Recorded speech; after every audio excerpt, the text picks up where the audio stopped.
ఒక చిన్న బౌల్లో 10 ఆల్మండ్స్, 4 క్యాష్యూస్, 4 పిస్తాస్, ఒక అంజీర్, ఒక ఆప్రికాట్, కొన్ని రైజిన్స్, కొన్ని క్రాన్బెర్రీస్, కొన్ని వాల్నట్స్, ఇంకా మీ ఇంట్లో ఏ ఉంటే అవి వేసి వాటర్ పోసి ఓవర్ నైట్ సోక్ చేయాలి.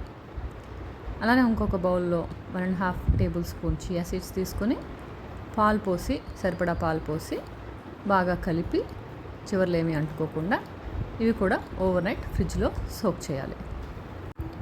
మార్నింగ్ లేచిన వెంటనే ఫ్రిడ్జ్లోంచి తీసి చియా సీడ్స్ బయట పెట్టుకొని సోక్ చేస్తున్న డ్రై ఫ్రూట్స్, నట్స్లోంచి వాటర్ తీసేసి అంజీర్ని, ఆప్రికాట్ని చిన్న ముక్కలుగా కట్ చేసి ఇందులో యాడ్ చేసేసుకోవాలి. ఆ తర్వాత ఏదైనా ఫ్రూట్ ఉంటే కూడా చిన్న చిన్న పీసెస్గా కట్ చేసుకొని వేసుకోవచ్చును.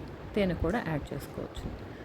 This will make your breakfast yummy, filling and nutritious too.